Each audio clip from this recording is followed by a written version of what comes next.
오늘 말씀을 보겠습니다. 하나님은 언제 영광을 받으실까? 혹시 이 제목을 두고 오해하는 분이 있으실까 염려하여 사족을 달아 잠깐만 설명을 드리겠습니다. 여러분, 오늘 여러분이 다 아시다시피 위임 안건이 통과가 되었습니다. 그와 관련하여 잡은 제목이 아님을 여러분 저도 통과될지 안 될지 모르고 잡은 제목입니다. 또 연결해서 말씀을 드리면 지난 수요일에 나눈 말씀을 혹시 기억하고 계신지 모르겠습니다. 하나님께 영광을 돌린다의 의미였습니다. 그 말씀의 연장선에서 수요일에 다 전하지 못한 부분이 있어 이제는 하나님께 영광을 돌린다라는 의미를 구약과 신약으로 나누어서 수요일날 살펴보았다면 이젠 조금은 더 구체적으로 그럼 하나님께 우리는 어떻게 영광을 돌려드릴 수 있을까라는 것에 대한 후속 설교라고 볼 수 있습니다. 오늘 제가 위임을 통과됐기 때문에 이런 제목으로 하나님께 영광을 돌려드린다라는 의미로 잡은 게 아님을 먼저 이 자리에 있는 분이나 또 지금 온라인상에서 150분 정도가 함께하고 계시는데 오해하지 않으셨으면 합니다. 하나님은 제 위임 여부로 인하여서 영광을 받는 것이 꼭 아님을 오늘 말씀을 들으시면 알게 되실 것입니다. 다만 오늘 말씀을 나누는 중에 그럴 때 하나님께서 영광을 받으시는구나 라고 우리가 깨달아 안다면 그 깨달아 안 내용대로 우리가 살아갈 때 하나님께 영광을 돌려드리는 삶을 살아갈 수 있을 것입니다. 한 주간 치열하셨죠? 날도 더운데 이열치열하셨으리라고 생각합니다. 그런데 이제 좀 우리 그렇게 치열해진 뜨거워진 부분들을 좀 잠시 식히시고 이제 하나님 안에서 우리가 조금 더 겸손하고 또 마음을 이렇게 하나님께 겸비하게 내려놓고 하나님 앞에 더 가까이 말씀 앞에 더 가까이 나아가는 우리 모든 신안의 성도님들 되시기를 간절히 소망합니다. 하나님께서는 영광을 받으십니다. 총 4가지 정도를 말씀드리겠습니다. 먼저 하나님께서 영광을 받으시는 경우는 하나님이 하나님이 하나님됨으로 하나님으로 역임을 받으실 때입니다. 하나님께서 언제 영광을 받으신다고요? 하나님께서 하나님으로 역임을 받으실 때. 우리 사람이 하나님을 하나님으로 여기는, 하나님을 하나님됨을 인정하는 우리 사람들의 행동이 무엇일까요? 하나님은 우리의 뭐를 받을 만한 분이시다? 예배를 받을 만한 분이시다. 경배를 받으실 만한 분이시다. 우리의 존귀를 받으실 만한 분이시다. 우리가 예배 드릴 때 하나님께서 영광 받으십니다. 예배는 가장 중요한 예배의 의미는 하나님의 하나님됨을 우리가 인정하고 그분에게 나아가는 그런 행위가 예배입니다. 하나님 앞에 우리가 하나님은 하나님이시고 나는 하나님 앞에 선 하나님의 은혜와 하나님의 능력과 하나님의 축복이 필요한 연약한 인간일 뿐입니다. 전제는 하나님은 하나님이시고 그것이 전제고 그 앞에 선 나는 유한하고 연약하고 부족한 인간입니다.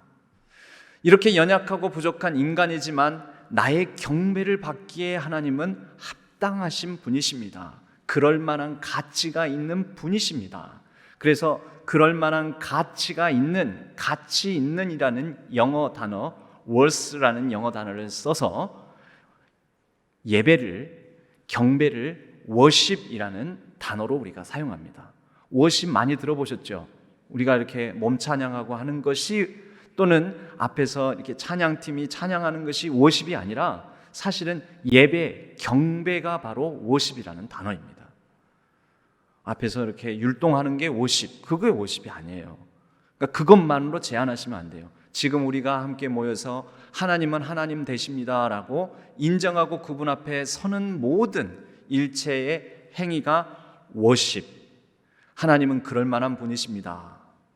하나님은 내 찬양과 영광과 존귀를 받기에 합당하신 분이십니다 라고 인정하고 하나님 앞에 나아가는 것, 이건 어디서 합니까? 사실은 특정한 장소가 아니라 어디에서든 할 수 있습니다. 하나님은 하나님이십니다. 하나님은 내 찬양을 받으실 만한 분입니다. 우리는 찬양을 어디서 부릅니까? 예배당에서만 부릅니까? 아니죠. 우리의 일상 어느 상황 속에서나 어디서든지 언제든지 어떤 장소에서든지 하나님께 찬양을 올려드릴 수가 있습니다. 여러분, 그게 다 워십입니다. 하나님은 그럴 때 영광을 받으십니다. 시편 19편 1절은 1절에도 한번 나눴는데요, 창조 시편입니다.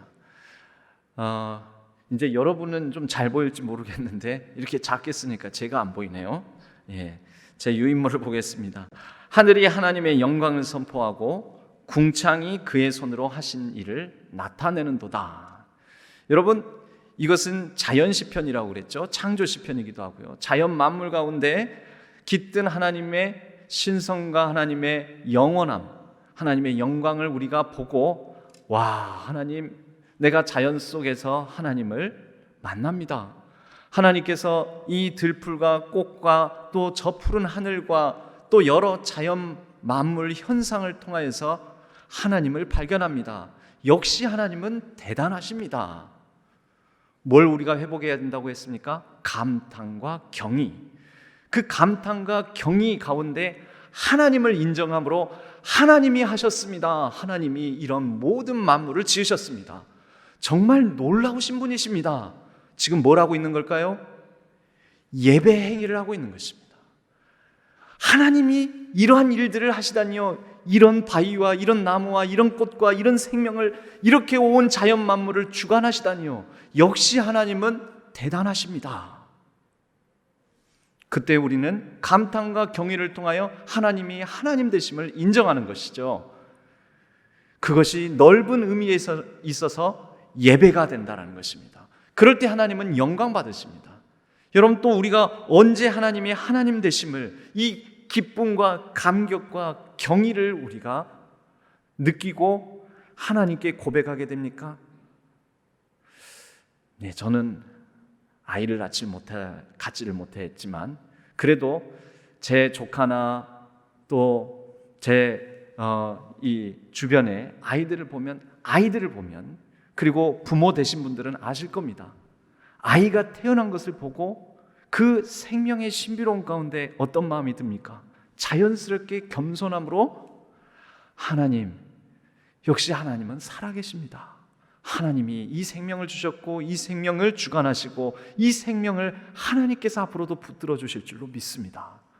어떻게 나에게서, 내 뱃속에서 내 유전자를 가진 이런 아이가 태어나다니요, 참 놀랍습니다. 뭐 하고 있는 걸까요? 하나님 되심을 인정하는 행위를 우리는 생명의 신비, 생명의 탄생 가운데 하고 있는 것이죠. 그때 하나님은 영광 받으십니다. 여러분, 우리가 교회학교, 이제 여름 성령학교도 시작을 했는데요, 이 아이들이 아까 3부 끝나고 이렇게 쭉 나가니까 아이들이 뭐 조그만 거 하나씩 또 선물 같은 거 들고 막 제잘 걸면서 가는데, 그 모습을 보면서 제 속으로만, 오늘 내가 말씀을 준비는 미리 해놨거든요. 말씀을 준비하는데 오늘 첫 번째로 하나님께 영광 올려드리는 그런 내용 중에 이 아이들을 보면은 하나님께 영광 올려드릴 수 있다라고 말씀을 나눌 텐데, 와, 과연 그러하다.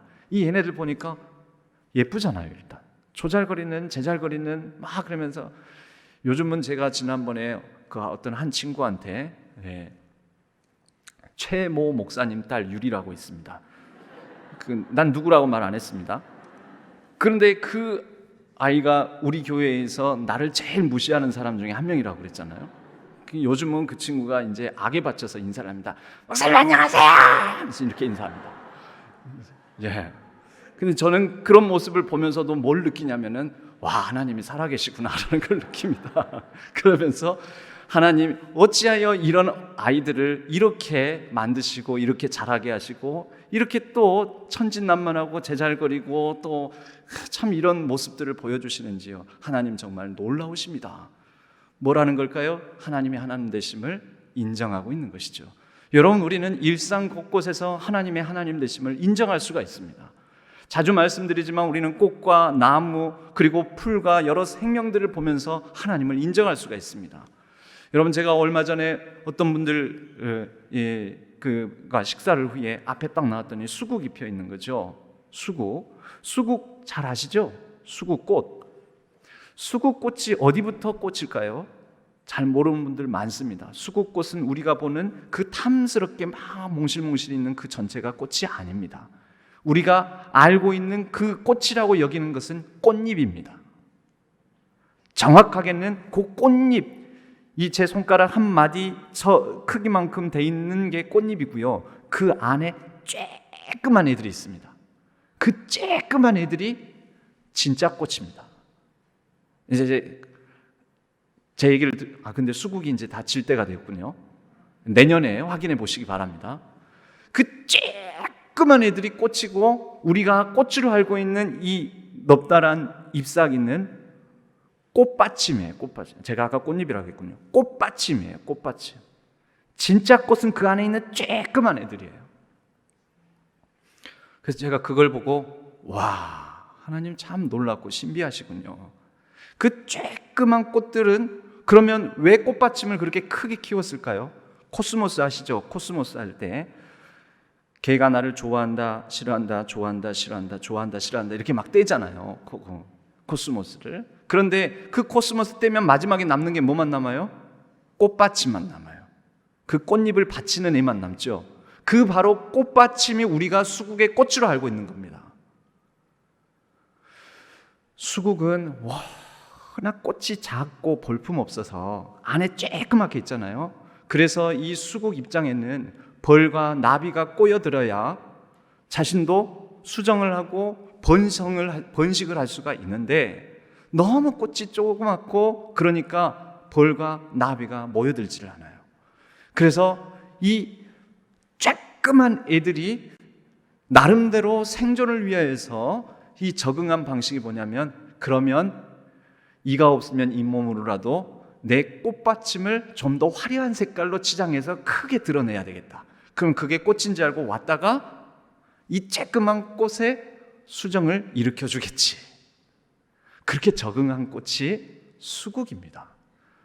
여러분, 이 이야기를 듣고 보니까 참 그 쬐끄만 애들도 별것 아닌 생명들도 참 놀랍구나 감탄과 경의가 나옵니까? 오늘 솔직히 이 얘기를 처음 듣는 분들은 그냥 마음속으로만 손을 들어주시기 바랍니다. 여러분, 이 얘기를 듣고 나서 감탄과 경의가 나오잖아요. 그게 뭐냐? 하나님은 이런 조그만 꽃 가운데도 살아갈 방식을 이렇게 다양하게 신비하게 살아갈 방식을 정하시는군요. 놀랍습니다. 감탄과 경의. 시편 29장 1절에서 2절 말씀입니다. 띄워드리겠습니다. 시편 29편 1절에서 2절 말씀. 너희 권능 있는 자들아, 영광과 능력을 여호와께 돌리고 돌릴지어다. 여호와께 그의 이름에 합당한 영광을 돌리며 거룩한 옷을 입고 여호와께 예배할지어다. 우리는 예배당에서 예배 드릴 수 있습니다. 하나님을 하나님 되심으로 인정하였으니 시간과 공간, 장소를 구별하여 하나님께 이 예배를 드리는 것이지요. 그러나 또는 우리의 일상 속에서도 하나님께 예배를 드릴 수가 있습니다. 우리의 삶 속에 일어난 일들을 보면서 하나님이 하셨습니다. 다 하나님이 하셨습니다. 그리고 하나님의 피조물 드립니다. 저 또한 하나님이 지으신 피조 만물 가운데 일부일 뿐입니다 라고 나는 낮추고 하나님을 높일 때 그것이 하나님께 영광 올려드리는 것이 되며 그것이 예배가 됩니다. 두 번째로는 예수님이 하나님으로 고백될 때입니다. 우리 주 예수 그리스도를 하나님으로 우리가 고백할 때 하나님은 예수 그리스도를 통하여 자신의 영광을 드러내시기로 작정하셨습니다. 작정, 하나님의 의지, 하나님은 예수 그리스도를 통하여 자신을 드러내신다는 것입니다. 하나님을 드러내셨는데 이것을 사람이 알지 못하고 보질 못하고 인정하지 않아요. 그러면 하나님께서 영광 못 받으십니다. 그런데 예수 그리스도를 통해서 드러내 주시는 하나님의 영광을 우리가 보며 예수 그리스도를 하나님으로 고백할 때 하나님은 그때 영광을 받으십니다. 요한복음 17장 1절 말씀에요, 세 번역으로 띄웠습니다. 예수님께서 대제사장적 기도라는 내용인데요, 그 내용 중에 이와 같이 말씀하십니다. 예수께서 이 말씀을 마치시고 눈을 들어 하늘을 우러러 보시고 말씀하셨다. 아버지, 때가 왔습니다. 아버지의 아들을 영광되게 하셔서 아들이 아버지께 영광을 돌리게 하여 주십시오. 아들이 아버지께 영광을 돌리게 하여 주십시오. 이 내용이 그대로 실현되는 장면이 빌립보서 2장 11절, 일명 그리스도 창가라고도 하는 내용 중에 나옵니다. 모든 입으로, 다 같이 한번 읽어볼까요? 모든 입으로 예수 그리스도를 주라 시인하여 하나님 아버지께 영광을 돌리게 하셨느니라. 아멘. 예수 그리스도를 주로 고백하며 예수 그리스도 가운데 드러난 하나님의 영광을 보고 우리가 하나님으로 고백할 때 하늘의 하나님께서 영광을 받으신다라는 것입니다.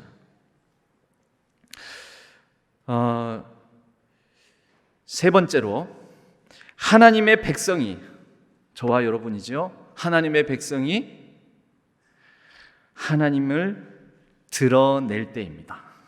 하나님의 백성이 특별히 무엇으로 드러낼까요? 삶으로. 그 삶으로 드러내는 것은 언행이겠죠. 그렇게 우리의 삶으로 하나님을 드러낼 때 하나님께서 영광 받으십니다. 그럼 목사님, 그래서 성공하고 합격하고 높은 자리에 올라가고 이렇게 하면서 하나님께 영광 올려드리는 것 아닙니까? 여러분, 그렇게 성공하고 높아지고 합격하고 금메달 따고 상 받고, 여러분, 그럴 때 하나님이 드러날까요? 정말? 만약에 부정한 방법으로 수단과 방법을 가리지 않고 뭔가를 더 많이 얻고 소유하고 높아진다면 그때 하나님의 모습이 그 사람에게서 드러납니까? 분명 성공하고 더 잘 살고 더 많이 가지고 더 높아졌는데도 불구하고 하나님은 안 드러나겠죠. 여러분, 예수님을 우리가 생각해 봐야 됩니다. 예수님은 팔레스타인 지역, 그 지역 안에서 보이지도 않는 너무 비천하고 연약한 동네에서 태어나셨습니다. 나사렛에서 선한 것이 있겠느냐? 나사렛에서 선한 것이 나오겠느냐라고 일컬어질 정도로 별것 아닌 동네. 그런데 그런 곳에서 태어나신 예수 그리스도를 하나님께서 영광스럽게 하셨고 그분을 통하여서 하나님의 영광을 드러내셨습니다. 하나님께서요.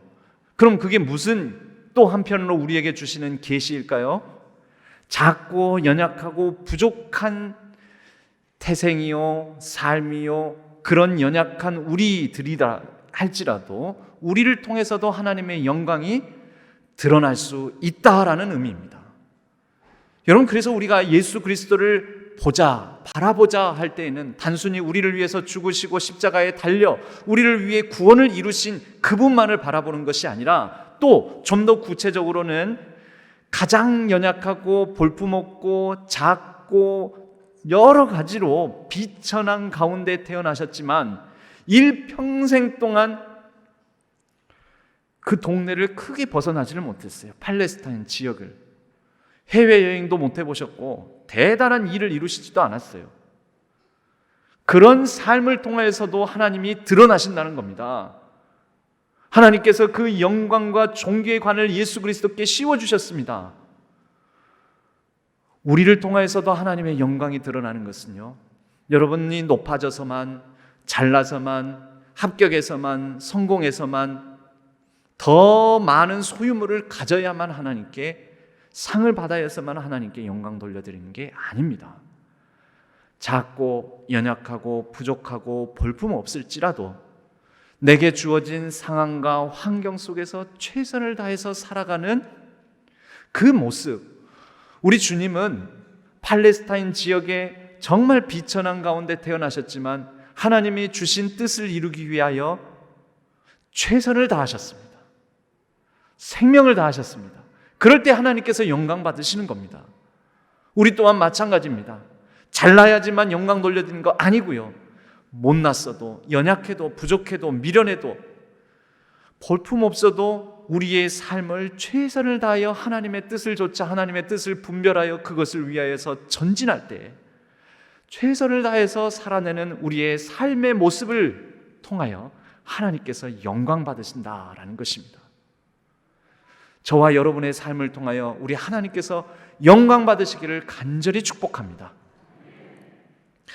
여러분, 또한 두 번째로 마태복음 5장 16절 말씀에 보면 이와 같은 말씀이 있습니다. 같이 읽어보겠습니다. 띄워주세요. 마태복음 5장 16절. 이같이 너희 빛이 사람 앞에 비치게 하여 그들로 너희 착한 행실을 보고 하늘에 계신 너희 아버지께 영광을 돌리게 하라. 여러분, 언제 하나님께서 그럼 영광을 받으시는 겁니까? 우리가 우리의 빛을 사람 앞에 비추어 나의 착한 행실을 보고, 삶이죠. 우리의 착한 행실을 다하는 삶. 이 착한 행실은 뭘까요? 성경에서 착한 행실은 넌 참 착하구나, 말도 잘 듣고, 단순히 그런 것 아닙니다. 성경에서 말하는 착한 행실, 즉 선함은 하나님은 선하시다, 우리가 그렇게 보통 표현하지 않습니까? 선하신 분, 하나님은 선하신 분이다. 그럴 때 그 선함, 그 착함입니다. 그럼 그 착함은 뭐냐? 여러분, 하나님의 선함에는 무엇이 담겨져 있습니까? 하나님의 공의와 정의, 연약한 자를 돌보시고 살피시고 또 병든 자를 일으키시고 싸매주시고 고쳐주시고 그들과 함께 하시는 하나님, 하나님의 선함입니다. 그러면 우리의 선함, 우리의 착한 행실은 뭐겠습니까? 내 주변에 연약하고 아프고 시리고 여러 가지로 말미암아 고난이 많고 이런 사람들을 옆에 두었을 때 그 사람을 위로하고 격려하고 힘든 그분을 어루만지며 힘들지요, 힘드시겠습니다, 제가 기도하고 있습니다. 여러분, 이게 뭘까요? 그게 착함이에요. 그게 착한 행실이에요. 하나님의 선하심이 우리를 그냥 내버려 두시지 아니하고 우리를 다시 일으키시고, 하나님의 선하심이 하나님을 향하여 부르짖는 히브리 민족 애굽 바로의 치하에서 고통 가운데 부르짖는 그 백성들의 부르짖음을 들으시고 하나님께서 기억하시는 거죠. 그리고 그들 가운데 임하셔서 그들을 건져주시는 거죠. 여러분, 하나님의 그 선하심은 결국 모든 깨어지고 부서진 관계 회복입니다.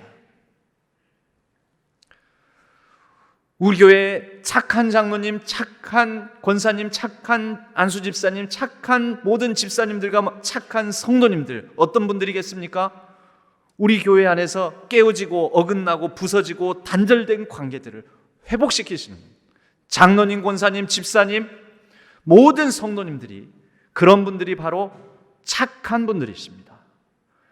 그 착한 행실을 통하여 하나님은 영광 받으시는 겁니다. 그냥 단순히 예배만 많이 드린다고, 즉 예배 시간에만 앉아 있는다고, 그냥 예배의 장소에만 자주 나온다고, 그게 착함은 아니지요. 무너지고 깨어지고 어긋나고 부서진 관계들을 잊고 회복시키고, 그렇게 착함을 드러내므로 의의 열매, 여러분 성경에 의의 열매라고 하는데, 성경에 특히 신약 성경에 나오는 모든 의는 올바른 관계로 번역하셔서 해석하시면 쉽게 해석이 됩니다. 의의 열매는 그럼 뭐겠습니까? 올바른 관계의 회복을 통하여서 드러나는 삶의 열매입니다. 그럴 때 하나님께서 영광 받으신다는 겁니다. 우리 신앙교회 하나님께서 영광 받으실까요? 하나님께서 우리 신앙교회 장로님, 권사님, 모든 안수 집사님들과 서리 집사님들과 모든 성도님들을 통하여서, 물론 저를 포함하여 모든 목사님들과 모든 이렇게 성도님들과 함께 더불어서 착한 행실을 통하여 하나님께 영광 올려드리는 교회 되기를 간절히 소망합니다. 여러분, 이 착한 행실, 우리의 삶으로 하나님을 드러나는 모습은 세 번째로는 이제 뭐가 있냐면, 고난과 아픔 속에서도 좌절하지 아니하고 고난과 아픔 속에서도 하나님을 드러냅니다.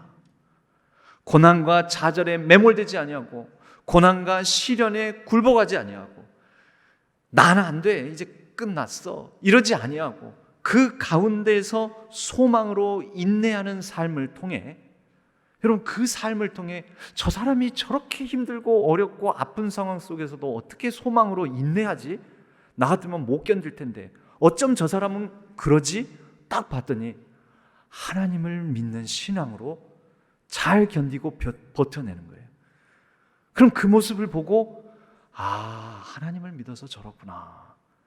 그 사람의 그 아프고 고난과 시련과 역경이 있는 삶 속에서도 어쩜 저렇게 소망 가운데 인내하고 견뎌내는가, 그 삶을 보고 하나님께 영광 올려드리게 되는 것입니다.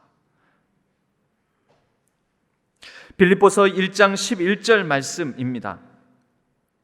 예수 그리스도로 말미암아 의의 열매가 가득하여 하나님의 영광과 찬송이 되기를 원하노라. 그리고 베드로전서 4장 16절 말씀입니다. 그러나 그리스도인으로서 고난을 당하면 부끄러워하지 말고 도리어 그 이름으로 하나님께 영광을 돌리십시오. 세 번역입니다. 여러분, 그리스도로 말미암아 고난을 당해요. 힘들어요. 그런데 그 가운데서 고난 당하면서도 예수 그리스도의 이름을 부르고 찬양하고 경배한다는 거죠. 그 삶을 보고 하나님께서 영광을 받으십니다. 로마서 8장 18절 19절 말씀입니다. 로마서 8장 18절 19절은 같이 읽어볼까요? 현재 우리가 겪는 고난은 장차 우리에게 나타날 영광에 견주면 아무것도 아니라고 나는 생각합니다. 피조물은 하나님의 자녀들이 나타나기를 간절히 기다리고 있습니다.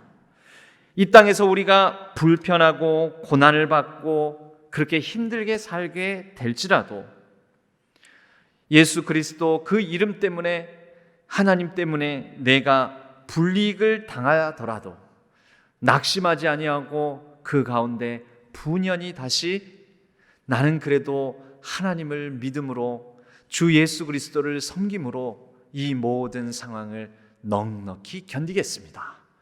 장차 임할 영광에 비하면 이것 아무것도 아니라고 하나님 저는 믿습니다 라고 고백할 때 하나님께서 영광 받으십니다. 베드로전서 4장 12절 말씀입니다. 사랑하는 자들아, 너희를 연단하려고 오는 불시험을 이상한 일 당하는 것 같이 이상히 여기지 말고 어떻게 해야 됩니까? 감내하는 거죠. 그럴 때 하나님께서 영광 받으십니다. 직장과 학업, 여러 우리의 일터 가운데에서 하나님을 믿는 신앙과 어긋나는 일들, 그로 말미암아 불이익을 감당해야 되는 상황들이 있습니다. 아, 이거 딱 내가 손해보겠는데, 그러더라도 기꺼이 그 손해를 감수하며 불이익을 감수하며 감당하겠노라 하며 분연히 그것을 껴안을 때 하나님께서 영광 받으실 것입니다. 사랑하는 우리의 신한 모든 성도님들을 통하여 그러한 삶을 살아가며 하나님께서 영광 받아주시기를 간절히 소망합니다. 마지막으로 하나님께서 이제 영광 받으실 경우는 하나님이 만물을 회복하실 때, 그때 하나님의 영광이 온전히 찬란하게 드러나며 하나님께서 영광 받으실 것입니다. 골로새서 3장 4절 말씀입니다. 우리 같이 한번 읽겠습니다. 여러분의 생명이신 그리스도께서 나타나실 때에 여러분도 그분과 함께 영광에 쌓여 나타날 것입니다. 아멘. 여러분, 언제입니까? 그날 그때 우리는 모릅니다마는 분명한 것은 그날 그때 카이로스의 시간은 우리에게 임할 것입니다. 그날 그때 그리스도께서 영원한 생명이신 그분께서 나타나실 때에 우리 모두도 그분과 함께 영광에 둘러싸여 하나님께 더 큰 영광을 올려드릴 것입니다. 로마서 5장 2절 말씀은 또한 이와 같이 말씀합니다. 우리는 또한 그리스도로 말미암아 지금 서 있는 이 은혜의 자리에 믿음으로 나아오게 되었으며 하나님의 영광에 이르게 될 소망을 품고 자랑을 합니다. 여러분, 저와 여러분의 자랑이 무엇입니까? 이번에 집을 샀는데 집값이 많이 올랐습니까? 그래서 자랑이 되고 하나님께 영광을 올려드립니까? 여러분 집값 올렸다고 하나님 좋을 게 뭐가 있겠습니까? 어차피 하나님 것인데. 여러분 땅값 올랐다고 하나님께 하나님 영광이 뭐, 하나님 그거 가지고 어차피 내 건데 너 웃긴다 그러시죠. 금도 내 것이요 은도 내 것이다, 다 내 것이다. 근데 뭐 네가 더 많이 가졌다고 뭐 그게 나한테 영광이 되겠느냐? 여러분, 그거 가지고 하나님께서 영광 받으시는 게 아닙니다. 하나님의 영광이 그날 그때 온전한 찬란한 영광의 광채 가운데 드러나게 될 것이며, 그때에 우리의 영광스러운 삶을 통하여 하나님께 나아갈 때, 하나님, 내가 그 영광의 광채가 이렇게 온전히 드리워질 그때 그날을 기대하며 고대하며 소망 가운데 살아왔습니다. 그렇게 하나님 앞에 설 때 우리도 하나님의 영광의 광채에 둘러싸여 함께 하나님의 영광을 찬양하게 될 것입니다. 그날 그때 여러분 꼭 하나님의 영광 앞에서 영광을 나타내는, 드러내는 그 빛 가운데 서로를 보며 더욱더 기뻐하는 그 자리에 있게 되기를 간절히 소망합니다. 그날 그때까지 여러분 낙심하지 아니하고 포기하지 아니하고 담대함으로 우리에게 주어진 그리스도 예수를 붙들고 살아가는 이 영광스러운 걸음걸음을 내딛으며 나아갑시다. 그래서 오늘 우리가 읽은 본문의 말씀 고린도전서 10장 31절 다 같이 읽겠습니다. 새 번역입니다. 그러므로 여러분은 먹든지 마시든지 무슨 일을 하든지 모든 것을 하나님의 영광을 위하여 하십시오. 할렐루야. 여러분, 우리가 먹든지 마시든지 무엇을 하든지 어떻게 해요? 하나님이 하나님 되심을 인정하고 우리 주님 예수 그리스도께서 하나님임을 고백하며, 그리고 우리의 삶을 통하여 하나님을 보여주고 드러내고, 그리고 온전히 모든 만물이 하나님의 영광 가운데 회복될 날을 소망하며 먹든지 마시든지 무엇을 하든지 다 하나님의 영광을 위하여 그렇게 전진하는, 살아가는 우리 모든 신안의 성도님들 되시기를 주님의 이름으로 간절히 축복합니다. 주님의 이름으로 그렇게 영광 중에 100주년을 우리 함께 영광 중에 맞이하게 되기를 간절히 소망합니다. 기도하겠습니다.